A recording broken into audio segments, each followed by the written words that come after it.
I'm delighted to welcome Chris Pickford to deliver the talk to us tonight. Chris is a long-standing Bell historian and an archivist by profession and a long association with St Martin's Guild. So I'm delighted to welcome Chris to our talk tonight. And you've heard enough of my waffle, so I'll hand over to Chris Pickford. Thank you, Chris. Well, thank you, Arthur, and nice to see people there, and good evening, everybody. I want to talk tonight about bells in Birmingham. It's a sort of miscellany. But the thing I'm very keen to do is to get more people interested in bells and studying bells. And so I'm going to start by just saying a little bit about how I got into it and why I find it so interesting. The background to this talk then begins with a 13-year-old schoolboy entering a belfry for the first time. I knew nothing about where I was going, let alone what I was going to be doing. That's one of the quirks of boarding school life. For me, the Change Ringing Society was just an alternative to the daily run. And it really didn't matter where I was going. I just wasn't going for a run. I met another kid after school and just followed him. And that's when I discovered we were going to a church and we were going up a church tower. But my life changed that day. I found an interest and a passion that's maintained my enthusiasm ever since. I won't tell you how long it is. I love ringing, of course, although I quickly realised that ringing a bell wasn't quite as much fun as it seemed the very first time you have a tug. Learning was slow, and the first stages of ringing perhaps not that interesting. But there was something else. That day I walked into that belfry, and I could almost place it to the time I walked in through the tower. I realised that I was entering a different world, somewhere special. There was history all around, and history had always fascinated me. And so it was seeing the peel boards, realising that we were ringing on bells cast as far back as 1692, and the smell of the belfry and the whole atmosphere of the place was just something that struck me straight away. I was hooked from day one, really was. And I just wanted to become a ringer, wanted to learn about ringing. And I was also very fortunate that the man who taught me, as teacher at our school, Paul Cattermole, was also very interested in the history of bells. And there's at the bottom there, a couple of the books that he written about bells, which are very important books in the literature of bells and ringing. So I got that introduction one day for getting out of a school run, and I walked into a world that I suddenly found I was fascinated by, and I have been ever since. We had a good school band. We did up a peal of bells at St Swithin's. There's me bashing away with a hammer in the top centre picture. And I rang my first quarter peal on those bells after we'd finished tinkering them up. And there's our school band ringing at the cathedral, with Paul Cattermole, third from the right, who got me started.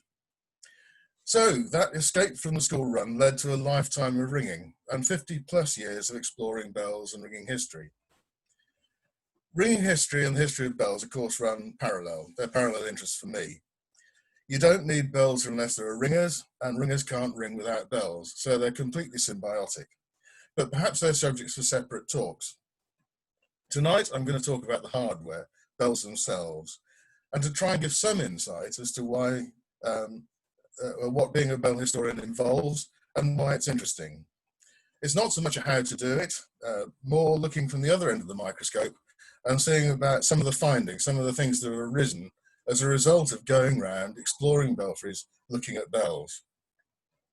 Well, what about bells? Surely they're just lumps of metal, aren't they all the same? People do say that to me from time to time, and no, they're definitely not.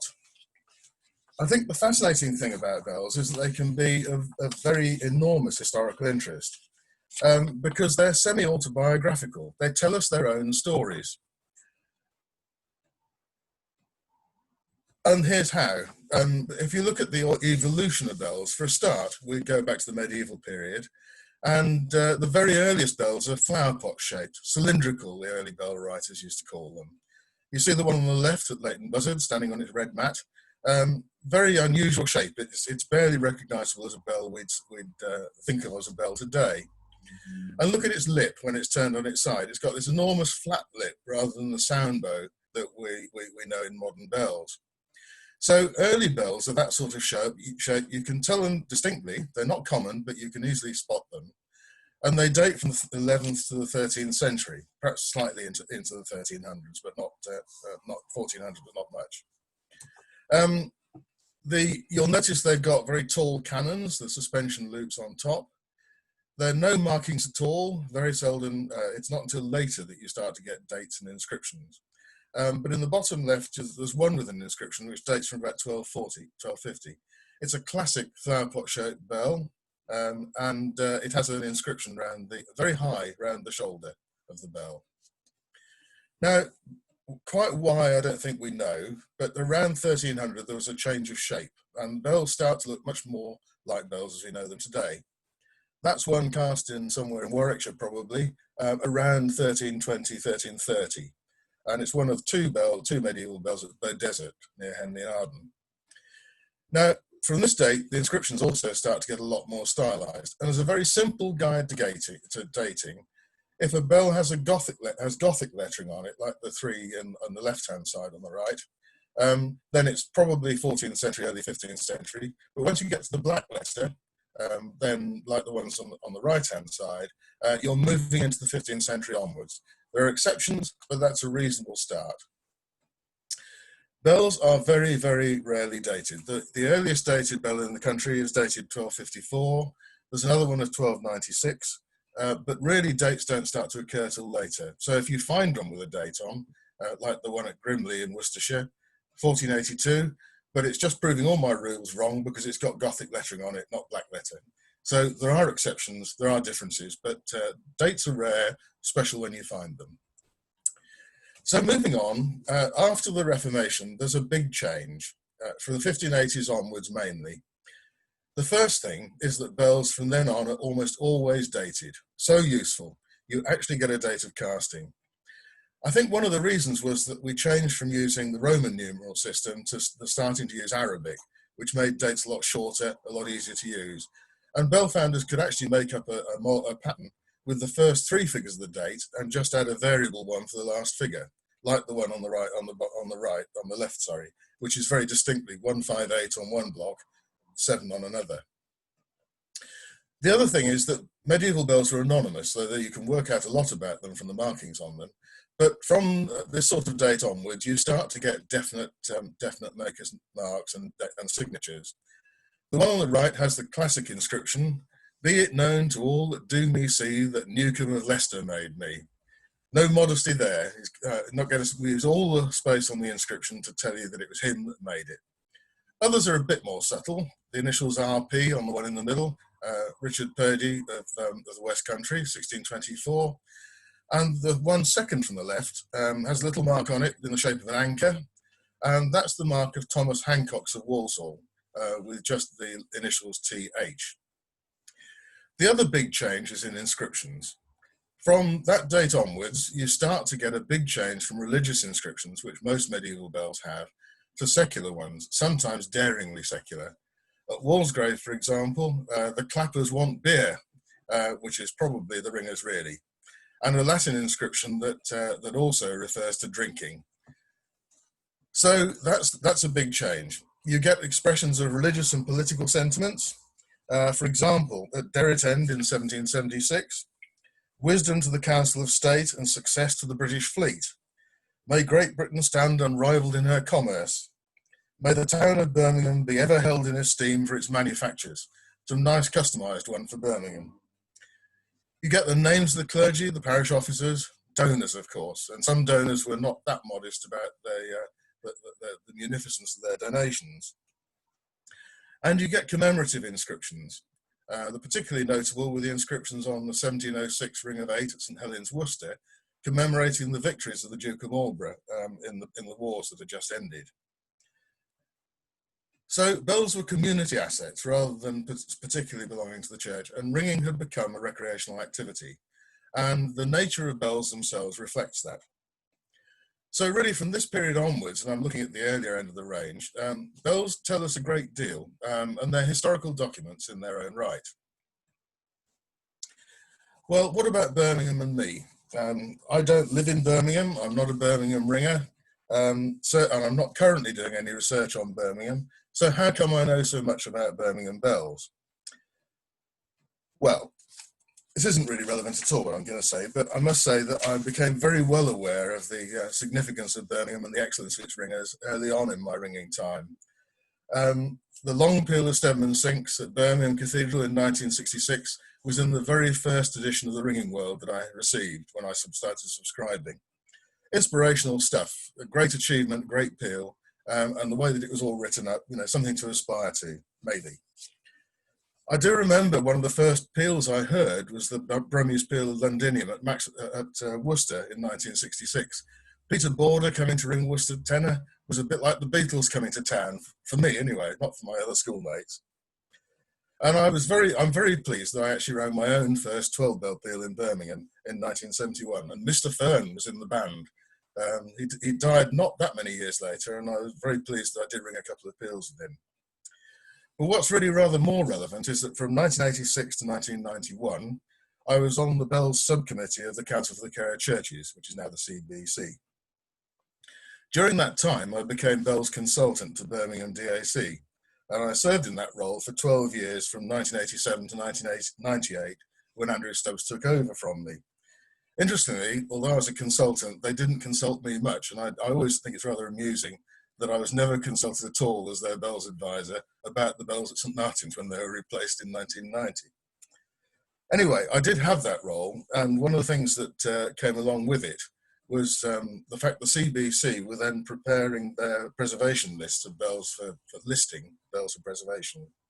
And they needed information on many parts of the country where there was no published material, no readily available information. And Birmingham, of course, was one of those. As a member of the CBC subcommittee, I took on that role and agreed to go around investigating bells in Birmingham. And although it was for the CBC, it was in fact fitted very neatly with the survey I'd already done on my own account of bells in Warwickshire. I'd always felt a bit shy of straying into the city because of the nature of the churches and likely condition of the belfries. Come on to that in just a moment. But that opportunity that the CBC gave made me come and do it. So in 1989, 1988 and 89 particularly, I carried out a full survey of all the bells in Birmingham churches. And at the time I was living in Bedford, so it was quite an exercise. But that's how I come to know about Birmingham bells.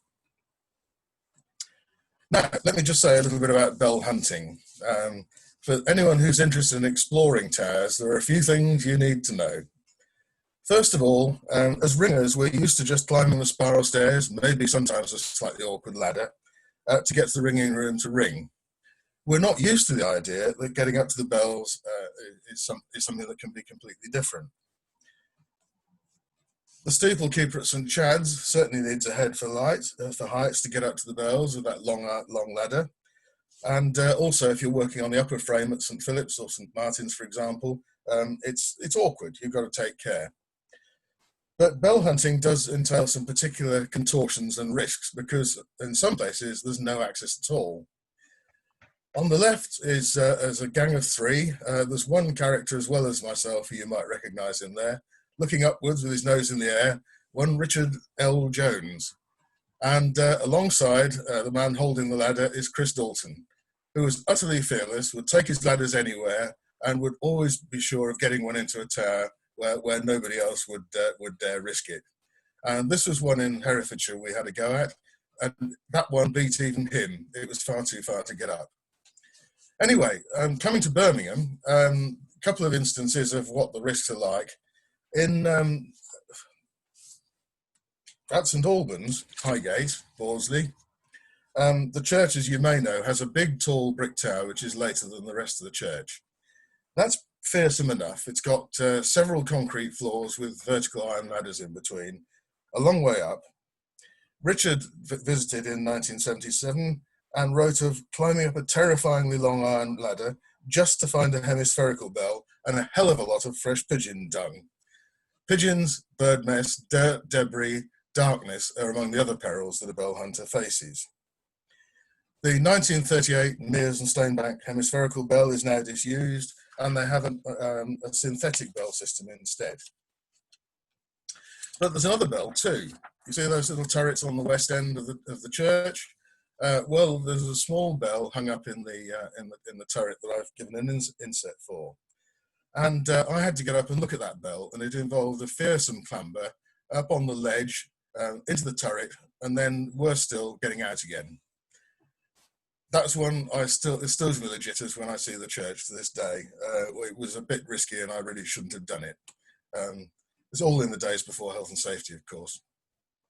But at St Anne's Bawdsley, again, the bell is right up by the louvers in the tower, Roman Catholic Church, quite a big building, tall tower, and there's not a single ladder between the ground floor and the bell.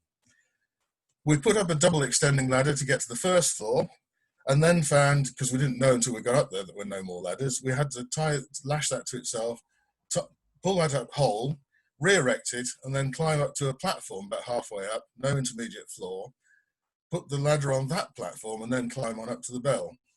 But in that case, it probably was worth it, because at the top we found a very rare thing, an American bell in the UK, cast in 1884 by McShane of Baltimore. Quite a big one, a slow swinger of 1800 weight, and one of really only a handful of American bells in the country. Getting up is one thing, getting down again, as in mountaineering, can be just as tricky. So that's all part of the adventures and perils of exploring bells. Now, as a newcomer to Birmingham in 1977, Richard had thought of doing a survey of bells in the area. But after Highgate and its pigeon dung, he wrote, "I almost gave up the project there and then, but at least I now know there's definitely nothing of interest in the places I've been to so far. And who knows what I won't find." Brilliant. Sums it up very neatly. So I embarked on an area survey. And what then did I expect to find? And why was a survey needed? Well, there is a book on the church bells of Warwickshire, published in 1910 and compiled by the Reverend H.T. Tilley, who was Vicar of Bearwood, and H.B. Walters, who wrote books on several of the English counties. As you can see from these pages, where he does give details, it's very thorough. He gave the inscriptions on all the bells, gives the diameters, the weights, little bits of history, and it's very, very useful. But take a look, and I'm not expecting you to read it, but you'll get the idea just from glancing at the pages. Take a look at the bottom right. On those 2 pages, he summarises most of the rest of Birmingham. And if you were able to see more closely, you'd see that many of them just say, church built 1885, one bell, question mark. It doesn't even give any details at all. So, in other words, although there's a book on the bells of the county, a lot of them we actually had no information for at all. He did cover this in his introduction, where he said to include all these modern churches would have meant time spent in the grime of some 50 Birmingham belfries, with little or no results to show. And I trust future antiquarians will pardon the omission. So, in other words, the survey was both incomplete and by the 1980s, very much out of date too. So where does one start if you're trying to survey bells in an area like Birmingham? Well, now, and I wanted to show you this because it's compiled by a ringer, Bill Darg from Castle Bromwich, but secondly, it's a resource that wasn't available when I was doing my work.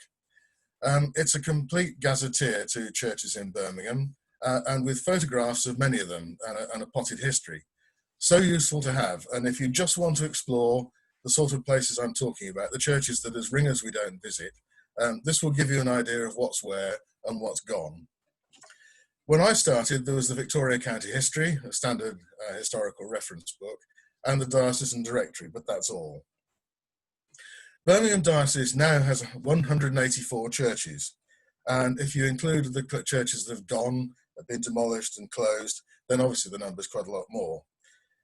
I haven't seen every bell, but I've certainly seen as many as I could, and I've investigated and found out as much as I can about the others. So the whole diocese was covered in the survey that I eventually compiled. The first bit's easy, the places we know about, but actually not very historically rewarding because almost all the rings of towers in Birmingham have got modern rings of bells. We love them. The city's got some fabulous rings of bells, particularly some good 8s that are around the place, the 10s and of course Aston 12, as well as the city towers. But although these now have modern bells, the dates are on screen, they've all got history because they're churches that go back to medieval times. Aston was once a vast medieval parish. now subdivided. Places like Erdington, Water, Orton, Bordesley were all in Aston Parish, and there are new churches in various bits of it. We don't know much about the early bells there, but there were 5 up until 1776, when a new peal of 8 was put in from Whitechapel, and they became 10 in 1814. Aston was a major centre of ringing at the time, with Joshua Short and his band, who were rather keen on long length ringing and didn't just restrict their activities to Birmingham. They went for long length at Hinckley in 1790s, for example, but there's no record of it, so presumably it was lost. Handsworth, formerly in Staffordshire, had a peal of 6 installed instead of 4 in 1701, and they were augmented to 8 in 1890 and have since been recast. Northfield had a very interesting ring of 6, cast by Joseph Smith of Edgbaston in 1730, and the inscriptions on them told the story of how the new bells were funded, because it was a bit controversial in the parish, and there were some people objecting to the idea.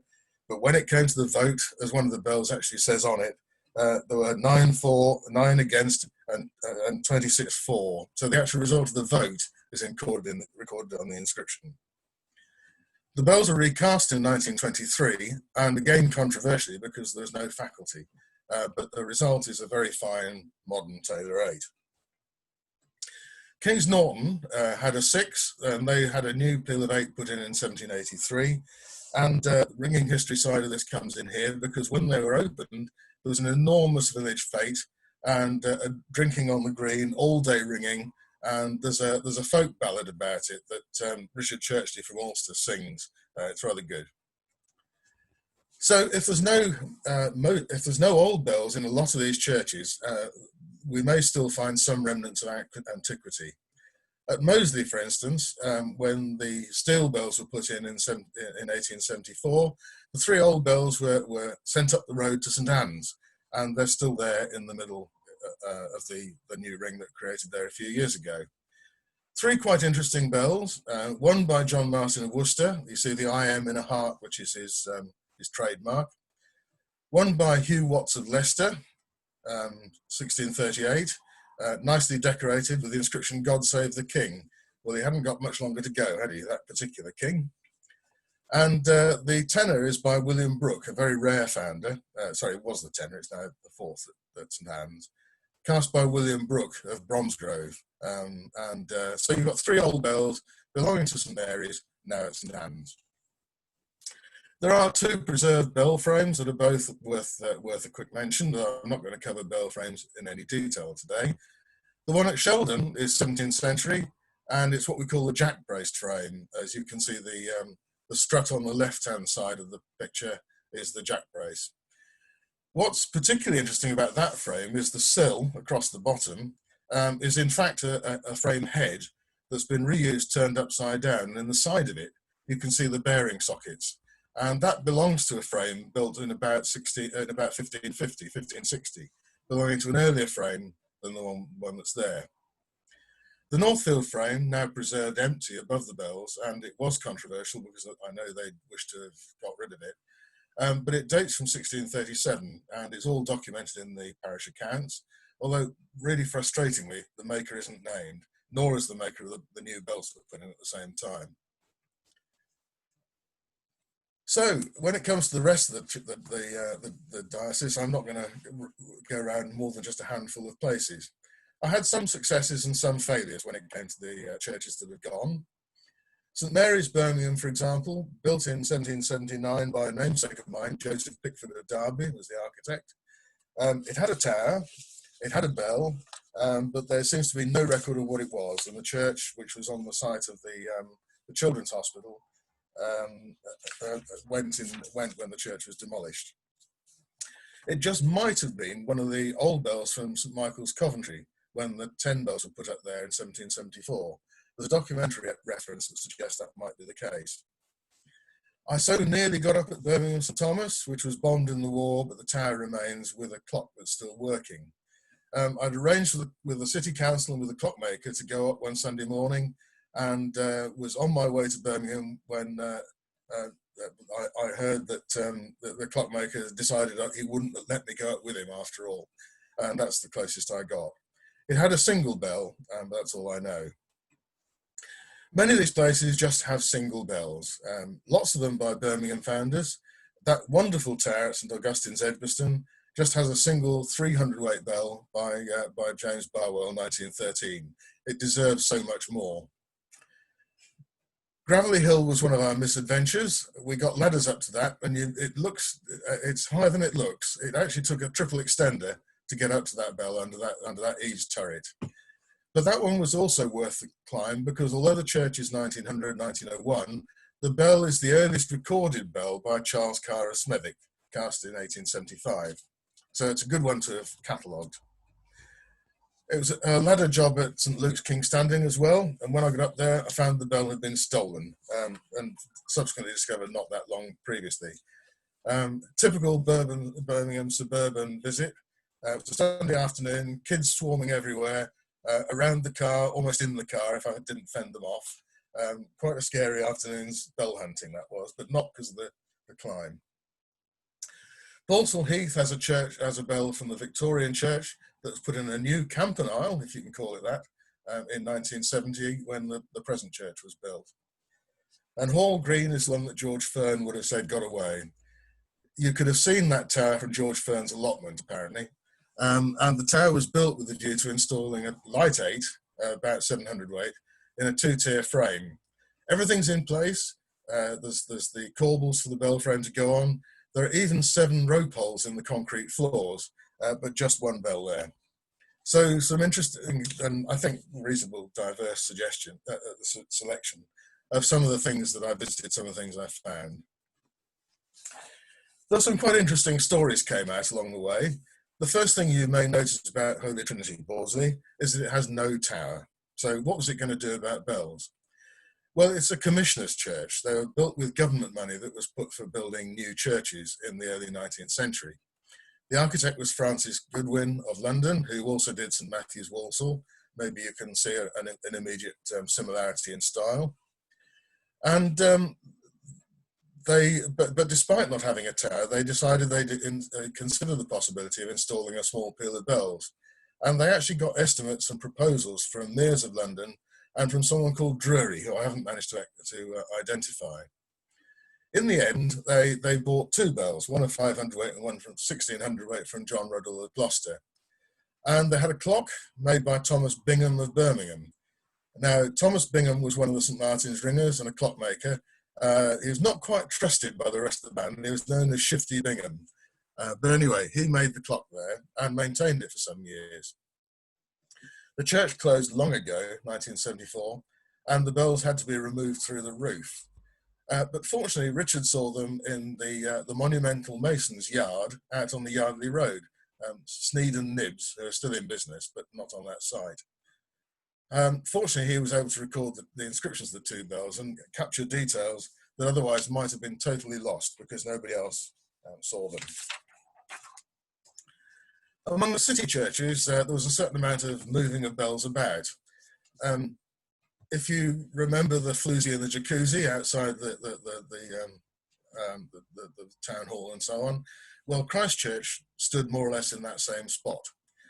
It was built in 1805 to 13, but demolished in 1899, and they used the proceeds to build St Agatha's Sparkbrook in the suburbs, with its marvellous towers, one of the great sights of Birmingham architecturally, the Tower of Sparkbrook. Another tower that really deserves bells, probably never have them now, but it has up there the 8,500 weight John Ruddle bell of 1813 that came from Christchurch. The other church in this picture is St Peter, Dale End, a classical church by Rickman. Rickman's known as a Gothic architect, but he did St Thomas's Bathrow and St Peter's in the classical style. Built in 1827 and destroyed by fire in 1831. So the original bell, which we know about from the Whitechapel records, was replaced in 1837 by another one. Now, Walters gives this idea that there were 2 bells at St Peter's Spring Hill, which was its successor church. But when I visited, I found there was only one, and it has on it an inscription saying, "This bell was removed from the parish church of St Peter, Dale End, Birmingham, under the provision of the Birmingham Churches Act 1897, recast by James Barwell, and placed here in the year 1902. It's a 1-ton bell with ringing fittings and ringing frame, but the church is no longer in Church of England use. Now, the interesting thing about those, from the historical point of view, is it answered two questions in one. First, what's up that tower? Secondly, what was in that tower of the church that's now gone? So getting double answers in one go was rather satisfying. Now, Birmingham has done quite well in comparison with other cities in terms of its lost rings. Derby and Leicester, for instance, have lost a great many of their rings, whereas Birmingham was really only, there's a net loss of 2, though there's been some moving about as well. The historic ring in Derrit End, where George and Henry Fern learned to ring, were rung up until the Second World War, but the church was pulled down in 1944. I do not know what that great hole in the south side of the tower was. It could have been a mighty fire-up caused it, I think. Anyway, the bells were salvaged with the idea they'd be put somewhere else, and in 1957 they were recast heavier and put in at Bishop Latimer's towards the northwest of the city. The bells were a Taylor 8 in that lovely tower, but they weren't rung for very long because they were found to be too heavy for the tower, and there was some opposition from the vicar and also from the parish. Incidentally, that church is a bit interesting because it had a total immersion font, one of only about 10 in the entire Church of England. Unusual. The tower, incidentally, had been built with the view to having an even larger peal of bells. The existing bell of Taylor 1905 was modelled on, was intended to be the 4th or 2500 weight 10 like Hull. Given what happened later, it's just as well they weren't put in. So after their short life at Bishop Latimer, the bells were eventually transferred to Perry Bar in 1972 to replace a Victorian 8 that had been put in the 1860s. So net loss of 1 with one other one along the way.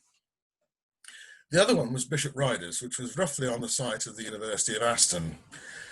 It had a single bell when it was first built in 1838, and in 1868, the Birmingham founders, William Blues and Sons, put in a new ring of 8. It was their demonstration peal, their first big church bell job. They were never considered very satisfactory after the initial hype. They were hugely blown up as being, the wonders of bell founding returning to Birmingham, super peal of bells as good as any of the founders, all that sort of stuff when they were installed. But that's not what people thought after they'd been in a while. And they were recast in 1923, and George Fern used them as a little bit of a peal factory in their latter days before the church finally closed and got demolished. Have to mention Jimmy George, a great character of Birmingham ringing. There's the souvenir programme for his 60th birthday. He was a very noted heavy bell ringer, and when the 6400 weight bell was installed at Rugby School, he was living in Rugby then, he was appointed as the bell ringer. He's famous for a number of quotes. I require the assistance of no man to ring any bell. He wouldn't have a strapper on any account. Anyway, Jimmy was in charge at Bishop Ryder when the bells were recast, and so the Harborne ringers now have to thank Jimmy really for their lovely peal of 8, because after Bishop Ryder was closed, the bells were transferred to Harborne. The other thing that came alongside actually doing a catalogue of bells in the area was to write it all up as a history of each tower, and some interesting things came out along the way. You doubtless know that the old bells from the Bull Ring in 1990 ended up at Escrig, on the far right as a recycled 12. What you may not know is that one of the Birmingham bells of an earlier time still rings out in a church in Wolverhampton. A couple of little discoveries that cropped up were, first of all, it was well known that Bagley put in a ring of 6 in 1682, 1700 weight tenor. But the bell at Wolverhampton tells us for sure that the bells were augmented to 8 in 1706.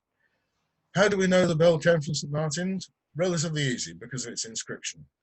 The top, incidentally, is a copper plate made with it's thin metal that was impressed on plaster impressions of the inscription, and it's in the porch at Wolverhampton, St John's.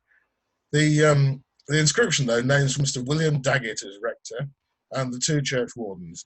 And we certainly know for a fact that Daggett was rector of St Martin's. He's noted as having he's always said to have had better understood the art of boxing than that of preaching. good old secular clergymen of the early 18th century. The other interesting thing that came out was that after the bells had been replaced, sorry, I need to go back a stage. The bells of St. Philip's were replaced first. There'd been an early 10 there, probably made by Joseph Smith, and they were replaced by new peal in 1750. St. Martin's also wanted bigger and better bells, and in 1757 to 8, they started to talk about replacing St. Martin's bells. And if you read the vestry minutes, you find that the proposals went up and up and up. They started off wanting a replacement 8 with a tenor of 2600 weight. Then they were going to have a peal of 8 the size of St. George in the East in London, which had a 3000 weight 8 cast in 1751. And then finally, they ended up with a 3500 weight 10. So it's all in the books. Interestingly, there's another parallel with a relatively insignificant ring in a big tower being replaced by a much heavier and more impressive one, and that's at Mancroft, where a similarly weighted 8, of 2000 weight or so, was replaced by a 2-ton 12 later in the century. Now, Birmingham got its 12 in 1771, but something that I happened to find in the newspapers was advertisements for the new trebles being offered for sale. The church wardens tried to get rid of them. They had them locked up, they had the ropes taken off, and they actually advertised them for disposal, and the vestry considered giving them to one of the other churches instead, St. Mary's, for example. Fortunately, Thomas Hadley, one of the Birmingham ringers, was an employer, a brass founder, as well as being one of the top ringers at St. Martin's in his time, and he threatened legal action, and the scheme was dropped. But it's an interesting story that I don't think anybody previously knew, that St. Martin's very nearly only had a 12 for a very short period of time. Well, having done the Anglican churches, I moved on to try and cover the rest of Birmingham. And of course, Birmingham is very strong on Roman Catholic churches. The presence of the Hardmans, the Catholic revival in the 1820s and so on, means that there are lots of places to visit, and many of them have bells or single bells. Birmingham, of course, is a bit unusual in having 2 Roman Catholic rings. There are only 25 historic Roman Catholic rings in the whole of the British Isles.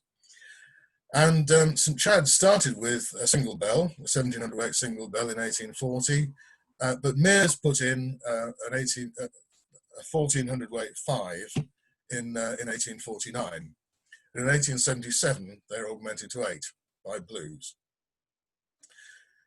The same year, 1877, Erdington Abbey gained a complete new peal in its main steeple. You'll see that Erdington has 2 belfries, and originally both of them had Taylor bells. There's a 1200 weight bell in the main tower, 1848, and the other steeple had and still has a 400 weight bell cast by Taylors in 1849. Now, many of the Roman Catholic churches had bells, as I say, single bells mostly. St. Joseph's in Nechells has an open turret bell cast by Blues. St. Patrick's down the Dudley Road, an awful climb. It's got access, but there are rungs in the wall, and it's a steep climb up a chimney, a bit like going up an industrial chimney. And at the top is a small bell by Charles Carr of Smethwick, which I'm just going to find my place. It has an inscription stating, and this is good, stating that it was given by Rear Admiral Tinkler in 1874. Good name for a donor of a bell. And it says on it that he was the governor of Birmingham Prison. So Admiral Tinkler gave the bell that's up there. Many of the more recent Catholic churches have bells too, but mainly single ones. We will come at the end to some others. The big one at Gravely Hill with the statue on the top has a lovely 1800 weight slow swinger by Taylors in 1861. Wheelie Castle has another Taylor bell, slightly smaller, 6 3/4 weight, no, a lot smaller, which is hung dead. And there are a couple of others with single bells as well. So they've all been catalogued. Going on to other places, I'm not going to bore you with a long, long list, but these are just some examples. St. Lazar's, the Serbian Orthodox in Bourneville, has been in the news a bit recently. They are 3 bells, Taylor 1967. They're hung with wheels and ringing fittings, and a couple of bands of grabbers have actually managed to get permission. But the priest there is not very keen on having the bells rung. He's frightened they go round and round and round if they're rung that way. And besides, as he once told Richard Jones very forcibly, they ring for the purpose, not for the tinkle. There are cemetery chapels, several cemetery chapels around Birmingham, all with bells of some sort. The Handsworth one, particularly fine chapel here, has a bell in each of those turrets by Carr of Smethwick. The main Witton Cemetery had two chapels, was very common, a nonconformist chapel and an Anglican chapel. The Anglican chapel, of course, had a big bell, 20 hundredweight. The smaller chapel, the nonconformist one, had a smaller one, a 500 weight. The City Council scrapped those in the 1950s, but the remaining chapel still has a Taylor 500 weight bell of 1957. I've explored odd locations like the Gun Barrel Proof House, a fascinating visit if you get a chance to go there, but it has an interesting clock with a clock bell on the roof. Heather recently found me the workhouse bell, which is sitting there in a display cabinet in the museum, dated 1851. The Bourneville Almshouses had a clock, and most places with a clock that has a striking clock will have bells or will have had bells. And among them are the public libraries. Birmingham is noted for its Victorian public libraries. The Red Library at Spring Hill, now that's sort of an immediate adjunct to Sainsbury's, particularly fine example. But there are others, Balsall Heath and out east. All of them did have striking clocks. In the 1950s, the city engineer saw a cash cow and sold all the bells and converted all the clocks to non-striking. But the bell still remains in the tower at Spring Hill, because I think it's one that was too big for them to be able to get out. But all the others were sold for scrap metal, and Taylor's bought them all. If you go down the Great Western Arcade, heading in the Snow Hill Station direction, you'll see there's a small clock chime on the balcony up there. Well, Muggins has had a ladder up there to record the inscriptions off those bells, cast in 1982 to 4. A little stock chime of Whitechapel bells, tiny 1/2 weight tenor. So there are lots of other places with bells that have been explored. So I'm going to move on from places to saying a little bit about where the bells came from. If you take a look at where the bells that are around today came from, then it's almost largely from Taylor's. Taylor's is the single dominant supplier of rings and bells in Birmingham, especially in the 20th century. But we're casting bells for the city from as far back as 1838. The earliest in the central Birmingham area is at Dudston, St Matthew's Dudston. Though West Bromwich had a couple in 1832 when they all went into 8. But in earlier times, Liston Steinbank, Whitechapel, Thomas Mears, Leicester and Pack and Chapman really held sway. They got the big job of casting the two peals of St Philip's and St Martin's in 1750, 1758. And those bells were much liked, and the Whitechapel founders got the main commissions that were going in the years that followed. Aston, of course, 1776, another big one. St Chad's, 1849. And it wasn't until later in the 19th century that Whitechapel really lost their position. But of course, they did cast the 1920s peal at the Bullring. The 19th century saw a couple of newcomers on the bell founding field.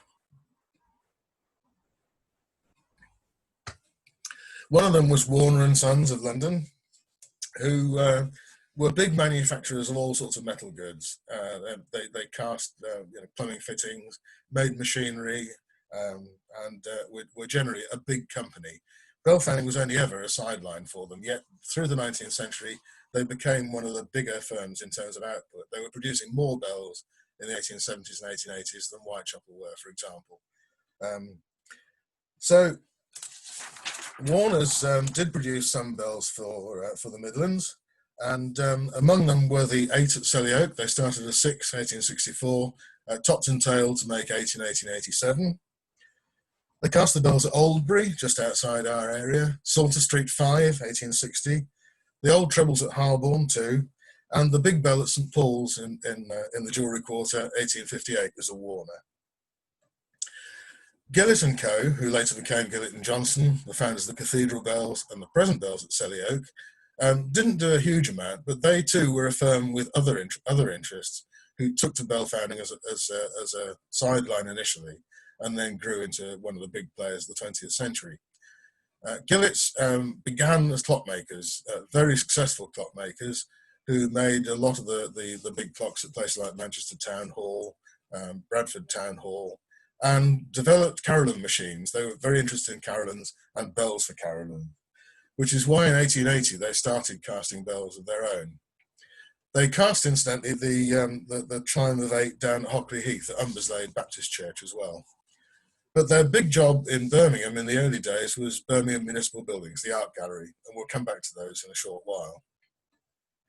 So that's recent times, the 19th century. What about in earlier days? Well, in the 19th century, we have bell foundries in Birmingham too. The three big firms, Blues, Barwell and Carr, none of them very highly regarded today, but all of them were quite successful in a local and even national way in their day. There had been earlier 19th century brass founders who made bells in Birmingham, all in a small way of business, and none of their bells very big. The sort of 200 weight limit on the stuff they cast. Blues themselves had made bells long before they really took up church bell founding in 1867. And there's one at Cofton Hackett, which is dated 1852, the first dated bell by them that we have. But Blues went into it and they made a definite investment to start bell founding, but their main line was in ornamental ironwork, ornamental brackets for gas lamps, chandeliers, that sort of thing. That was their main speciality. And they considered themselves as art metal workers. They started casting in 1867. They got the approval of people like Canon Ellicombe. Lord Grimthorpe even came to view a casting. And so they were quite canny when they decided to take on bell founding. They meant business. They recruited some able people and got themselves going. They cast in all something like 425 bells, which is quite a lot, including 7 sets of 8, 15 sixes, and 7 fives. Not all of them hung for ringing across the UK. So they weren't just a small local foundry. They did do quite a lot of work elsewhere, as did all three firms.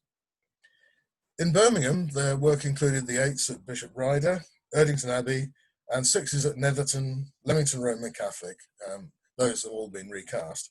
But if you want to hear some blues bells in all their glory, go to Cradley, down the line towards Stourbridge. Martin Fellows is saying they sounds like a pack of yowling dogs. They're quite an interesting 8, Cradley. They're okay, actually. They cast some heavy bells too. Braille's tenor is a particularly good example, 3000 weight originally. The old tenor at Shoreditch was one of theirs, and they cast a 2400 weight bell for Trowbridge. So they were in reasonable line of business, and Barwell's were very much the same. They started a couple of years later. They were also metal workers, this time in the industrial plumbing line of business. But they worked continuously through from 1870 to 1920. They cast a few bells after the war, but never really took it up seriously after the war. Locally, Boldmere is their main surviving example, and Blakenhall, Simon Linford's church on the edge of Wolverhampton, are still Barwell rings. But there are others at Briley Hill, Knoll, and Bilston, which have all been recast. Their output was something like 500 bells in all, including 35 rings. Witchbold's another one, quite a lot of rings around the place. James Barwell, the founder of the firm, died in the early 1890s, but his two sons, Arthur and Edward, kept the firm going, and it continued in business until the 1970s. Peter Barwell, who was the Lord Mayor of Birmingham in early 1990s, was a descendant, and Charles Barwell, who's politically active in Birmingham, is also a direct descendant. We've met quite a lot of family members, and so we've been able to get hold of quite a lot of information about this firm. Carrs of Smethwick were the latecomers. They cast a few bells early on, but really it was 1885 that they got going. And their output was similar, about 460 bells, a number of 8s, a number of 6s. Smethwick, where they cast 2 rings of 8, and the second one wasn't thought to be much better than the first. They were eventually dispersed in the 50s until replaced by modern peal more recently. Penn's Net were cars champion peal of 6 that were a maiden peal, hawked all around the country, and they were James J.W. Carr's pride and joy. He's very proud of them. If you want to hear Carr's bells at their best, try Malins Lee, Benwell, or Rutherland in North Wales. all of which you probably won't want to go to more than once. But Lundy, the 8 on Lundy are a car peel, the back 8 at Lundy, and many of us have enjoyed ringing on those, and with a bit of tuning up, car bells can be okay. In fact, they were one of the first firms to get into true harmonic Simpson tuning. Taylor's were the first in 1896, Cars followed from 1904, 1907, and a lot of their bells from that date onwards are good bells, but they still couldn't quite get their bells very well in tune with each other, which you'll realise if you go to ring on their 8 at Gorsinon in South Wales. They too cast big bells, one for the Marischal College in Aberdeen, 3008, 1924, one for Demerara. The bell founding enterprise wasn't actually Charles Carr himself at all. He died before the bell founding side took over, and it was James Carr who was really the bell founder. And after he died in 1924, the bell founding was run down. I'm going to go back to the 18th century because there's somebody I need to mention. The 17th century founders, Watts, John Martin, and people have already been covered. But if we look in the 18th century, where did the bells come from? Many of them from Whitechapel, from 1750, as we've also said. But there's a strange thing. The Ruddles of Gloucester, whose catalogue is on the left, were the big founders for almost the whole of the south of England. They were bigger than Whitechapel. They cast something like 5,000 bells between 1684 and 1835. And they produced these catalogues at intervals listing all the bells they'd cast. And in these columns on the list, you can see that the rings of 8 at the top, the rings of 6, huge numbers of bells, and actually cast 120 bells in 1 year, 1722. They cast the bells from St Martin's in the Fields. They cast bells from almost everywhere locally. Just some examples: Wolverhampton, Warwick, Bromsgrove, Walsall, Kidderminster, Bewdley, Evesham, Pershaw, and places like Wells Cathedral, Newark, Dublin, Boston, USA, and almost all the rings up in the northwest where they had a near monopoly, down in Cornwall too. They were very canny at using river transport to get their bells about, and of course exported them down by sea as well. The Ruddles were big players, and yet they never really got any work in Birmingham. And part of that was the other local founders that the Birmingham people could go to. There was Richard Sanders of Bromsgrove, who was active from the early years of the 18th century to 1838, and his contemporary, who I really wanted to say a few words about, Joseph Smith of Edgbaston. If you look at those photographs at the bottom, you can see that Joseph Smith's bells are very nicely turned out indeed. The one on the left, if you look very carefully, you'll see it's actually got a decorative frieze down at the bottom as well. A nice little touch that not many founders did. It's got extra moulding wires to improve the appearance. And the one on the right, Smith used very neat lettering. He often put coin impressions between his words and used those very attractive decorative borders. But he was also a founder who produced bells of extremely good tonal quality. Bill Hibbert's online. Bill's done a bit of an analysis of Smith's bells and has found that they were indeed, could be extremely good, true harmonic almost. The little 5 at Rugby in the West Tower at Rugby is a very nice example, slightly retuned, but good bells.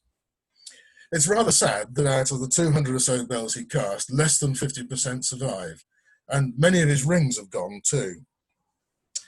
But the examples that remain, and yes, when talking about tuning, he cast these near true harmonic bells, but Canon Simpson himself, the author of the paper of Why Bells Sound Out of Tune, actually mentions the Handsworth tenor, 1701, as being an example of an old bell that's almost perfectly tuned. Interesting that Smith's ability was recognised then as well. So a number of rings of his have gone. Castle Bromwich, although one of them still exists at Derby, Coleshill, Handsworth, Northfield, Sedgley have all gone. The Rugby 5 still exists. There's a 6 at Nether Whittaker, not one of Smith's best, that came from Hampton in Arden. Alfchurch, Dunchurch, Brinklow, Halesoe Inn are rings that are substantially by Smith. He died in 1736, and his last job at Bedmore was completed by William Brooke, the founder who I mentioned earlier, casting one of the Moseley bells. So that's an important Birmingham founder in the 18th century, then the Birmingham founders that came later in the 19th, also well represented. Now, a change of gear as we move towards the end. Do you know where Birmingham's oldest bell is? Anyone waving their hands, Arthur? No as yet, but if anyone wants to unmute themselves. Answers coming. Answers coming. Oh, Margaret?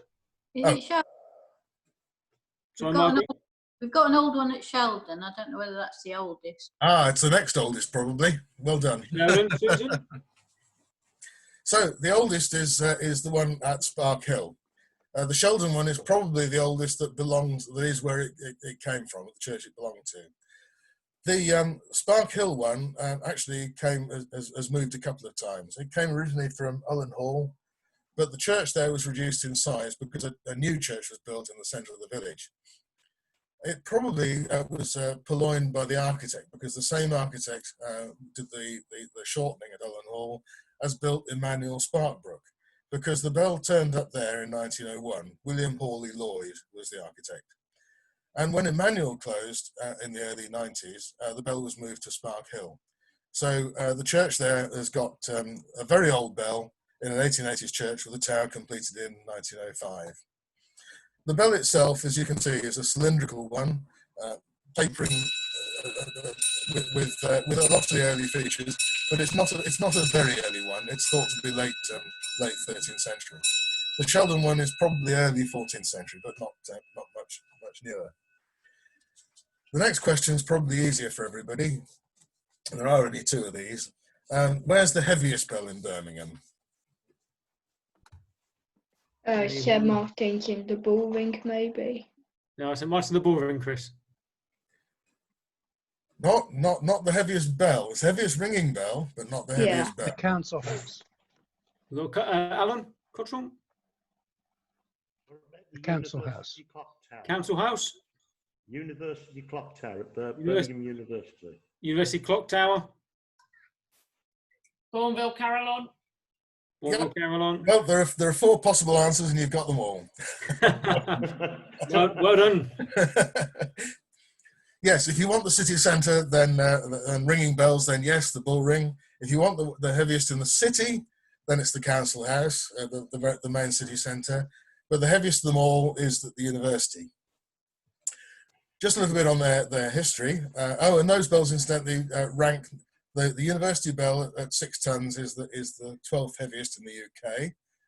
The Art Gallery is the 39th, and Bourneville is the 41st.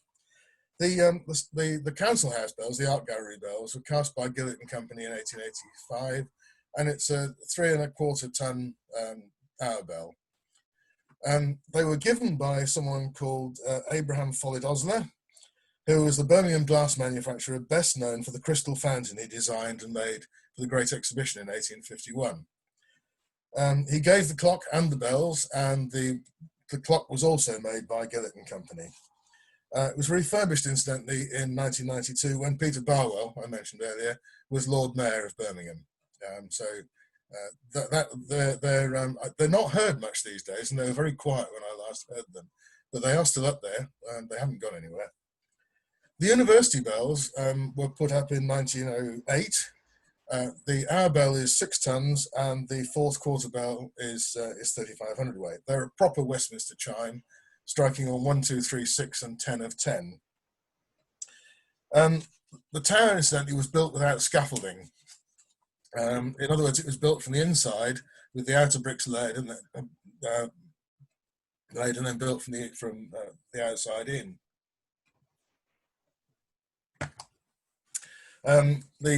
The top of the tower is reached by a very old Otis lift, which apparently goes back to the same date as the tower itself. There's a story about when the university was opened and the tower and clock unveiled, that the hands of the clock were turned by the clockmaker's men because the clock itself wasn't quite finished. So they were standing up there winding the hands forward while the royal dignitaries were doing their bit down below. The clock and chimes were given by Thomas Rowbottom, who was the builder of the university. He must have made a fair bit of money out of building the university if he was able to make a gift like a set of bells of that sort of weight. And there at the bottom is a picture of the bells being drawn to the university on a traction engine and carts. We'll come back to Bourneville right at the end of the talk, which isn't long now. But I just want to have a look at bell music of other forms. Of course, bells hung for ringing aren't the only way that you can make music on bells. And Birmingham has several sets of bells hung stationary for chiming. Typical chimes on the right are hung dead on beams, wooden or metal, in one or two tiers, and they're rung from a manual of some sort, a chiming manual. There's the Elicum type, where you pluck the chords, like the left-hand manual, or there's a baton clavier type, where you punch them like you do on a carillon.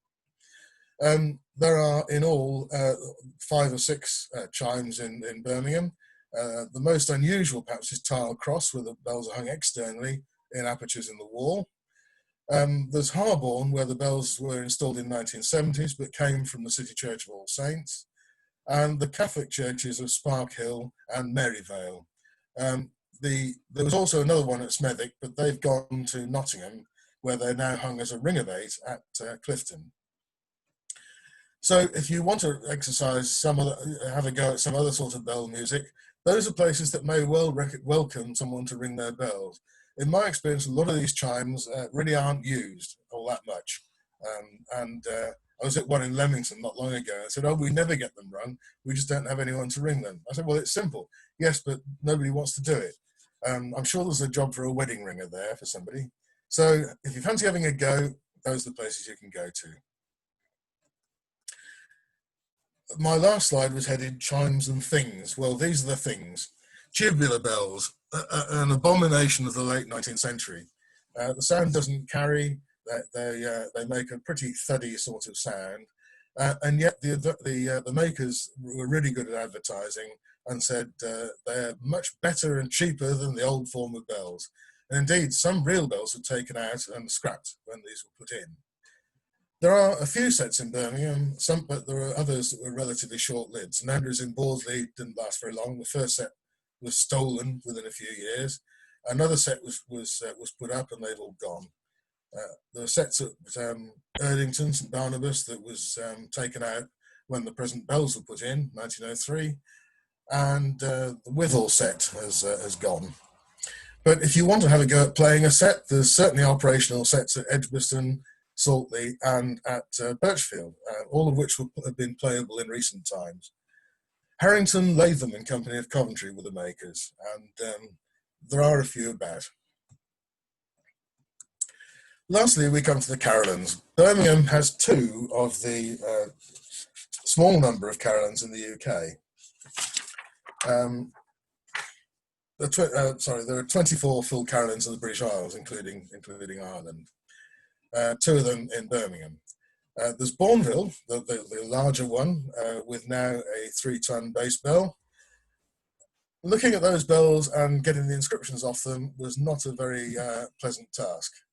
Clambering up all along that frame, up among the top bells, where the bells are tightly crammed together, and knowing there's a huge drop either side of the top of the parapet. Arthur Casey, who's maintained the bells for many years, just goes up and down like it's easy. And of course, bell hangers hanging carillons have a pretty tough job as well.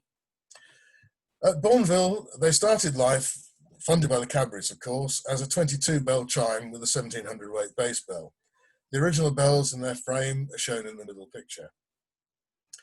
The bells proved very popular, and after the war, Cadburys gave another 15 bells to give a 3-octave carillon, and 2 years later augmented them downwards to a 1400-weight bass bell to make a very large instrument indeed. That involved remodelling the housing of the carillon on top of the tower. Gillett and Johnson came along in 1934 and recast most of the Taylor bells, 38 of them, and added 3 bells at each end, three smaller ones, and 3 bigger bass bells, filling in the gaps at the bottom, the missing semitone bells. So now there are 48 bells with a 6400 weight bass bell, and it's a marvellous musical instrument. You can hear recitals, you can hear the clock chime. The top 2 octaves were replaced by Taylors quite recently, but the other carillon in Birmingham is at Saltley. And I must confess to a big disappointment, because when I put this presentation together, we were going to finish with a recital by Mike Lloyd playing a tune on the carillon. Unfortunately, it doesn't work on the machine computer I've had to move to. So I can only show you Mike playing at the carillon and tell you a little bit about the bells. It's a 2-octave carillon, relatively small one. Bass bell 1700 weight, and the bottom 2 semitones are missing. So it goes from F sharp to G sharp, A sharp, without the G and the A.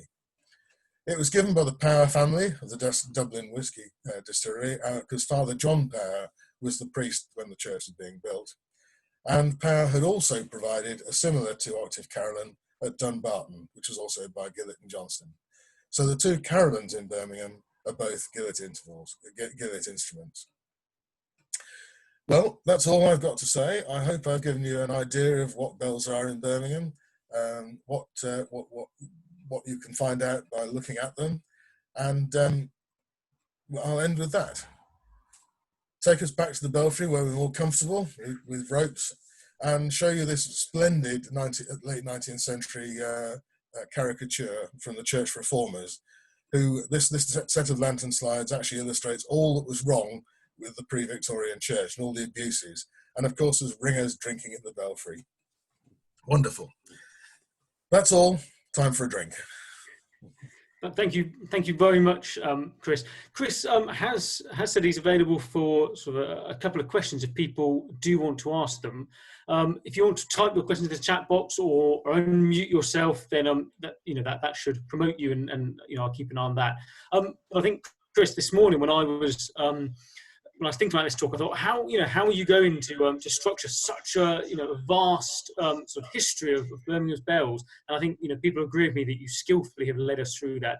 I think the thing that kept coming to my mind as your presentation was going on was how little I know of the area that I live in, and the more you're talking, the more I thought, actually, the less I know of somewhere that I thought I knew very well. We've got a couple of people unmuting themselves, which I assume is meaning that people are interested in answering some questions. Can I just come in on that one first? Because I think it's worth saying that I've probably mentioned some places in Birmingham that people haven't even heard of, because it's a big city with lots of small areas, and one of the things that was actually fascinating about it was just getting to know Birmingham and visiting all those places. But what I didn't say was that I started off just producing an inventory, one line, found a date, weight, and so on for each bell. But in 2002-03, I did write it up as a gazetteer, with the history of each church, each building, with full details of the bells and all the inscriptions, and that exists as a file, and there's a copy in the St Martin's Guild Library. And I'm very happy to share it with people who are interested, because I want people to take an interest in this stuff. And I also wanted to say that the job isn't entirely done. There's still things to find out. But what you don't need to do is to go around flogging around looking at things because we don't know anymore, because we do. But you can start. There's plenty of interesting projects to use the information that's now available. So yeah, no, right. Any other questions? But that's A, what I've done with it, and secondly, how I compiled it all together. That's a very timely reminder, Chris, about the Guild Library, and of course, particularly when we're back up and running a bit more real life. The Guild Library is there for people to use. So please do get in touch with us if there are things you want to borrow. Actually, Chris, I had a question. There's something that you sort of touched on there, and it's about wanting to promote an interest in history, particularly amongst ringers and perhaps amongst new ringers. And I wonder what you thought about the St Martin's Guild or other guilds and associations, what our role should be in sharing our local history, particularly around bells. I wonder if you thought we should have any role. Well, there's bells and ringing, and they're interconnected, but very, very much related. I mean, the ringing history is all around us when we ring. There's peal boards in the towers, you can see what goes on. And the St Martin's Guild is such a wonderful record, and also its records, the peal books going back. I showed this on the slide of St Martin's. I did show the Day's Recollections book that Richard Jones and David Ingram put together, and I would say to anybody who wants to understand ringing, just read that, because it gives such an insight to the prevailing culture of ringing, what makes ringing tick, the leaders, the characters, the human relationships between band, and the passion for ringing. And it's all in there in a historical microcosm. And I think if you read that and get interested in what you see around you in terms of billboards, and you start to get interested, you may want to explore. And there is still plenty to explore. Lots of fascinating stuff, stories about individual ringers, about bands and their progress. As far as the bells are concerned, I think it seems to me that part of the training of ringers, particularly new ringers in the Birmingham School, for example, should at least flag up the fact that ringing does have a tremendous history, that there is history to be gleaned from bells, and make it clear to people that if they want to explore, there are helping hands that can help them. There's literature available. Get that library used. You know, a lot of ringing libraries aren't used. Birmingham has one that is one of the very special ones. And it would be good to make sure some of these books that have got a fair pile of dust on them get looked at, and people realise that what the history is out there and how much is to be learned. Thank you. Alan, did you have a question? I'd like to say to Chris that this is an absolutely fantastic presentation. And can I ask you, Chris, with all your bravery climbing up and down ladders, have you ever had any accidents? Am I going to admit if I have? You look okay. No, I'm still here. I mean, I think, well, one thing about going up in belfries is that in health and safety is making it a lot more difficult to get permission to get up and explore. As is old age in my case. I've just had whispered in my head. But 3-point contact in the belfry is vital. You know, when you move about, make sure you've got a steady balance, you've got things to hang on to. Don't trust things, particularly floors, wheels. You know, be very, very careful always, because you have to get in some pretty difficult positions to look at bells properly. One of the things that you're supposed to do when you're looking at bells is look inside, to look for tuning marks and turning and things like that, and clapper suspension. So, you know, I'm finding that harder and harder as I get older. But I'm fortunate, touch wood, I've only had a couple of small bumps. I did fall off a frame in Coventry and had a couple of weeks with a bit of a sore bottom. I had a few near misses where I thought, yes, I'd better not do anything like that again. But no, touch wood, I've got a couple of thousand belfries probably without major incident. But anyone who's trying it, do take care. Don't try this at home. Thank you very much. Thank you. I think Alison Hodge wants to come in. Hello, Chris. Did you come across anything new and different about handbells in your travels? I know some of the Birmingham founders were casting handbells, and Bill Butler's book, which I've grabbed off the shelf while you were talking, talks about some of the Birmingham folk. But did you find anything interesting about the Birmingham founders while you were travelling about? Well, a huge amount about the Birmingham founders, but mainly about the church bell founders. Some of whom did cast handbells. I mean, Barwell's and Blues did. Cars, I don't think, did. But there were also a firm like Martineau and Smith in Birmingham who cast handbells. It wasn't something I looked at. I did record billboards when I was doing the survey, but it was in the days before digital photography, and belfry photography is really difficult anyway. If I was doing it again, I'd do the billboards with digital photography and do a proper job. But I've got written notes on what the billboards there are, but I never really looked at handbells. So no, I don't have anything, but there may be some interesting stuff out there. Thanks, Chris. Thank you. Susan, you're unmuted. Okay, so say it. You can say it, yes. I think that'd be a nice thing. On behalf of the St. Martin's Guild, I thank you. Thank you, Susan. Thank you, Susan. Thank you. I can't see anyone else with hands up or anything coming in the chat box, except Chris, you've got lots and lots of well-deserved thank yous, and that was fascinating.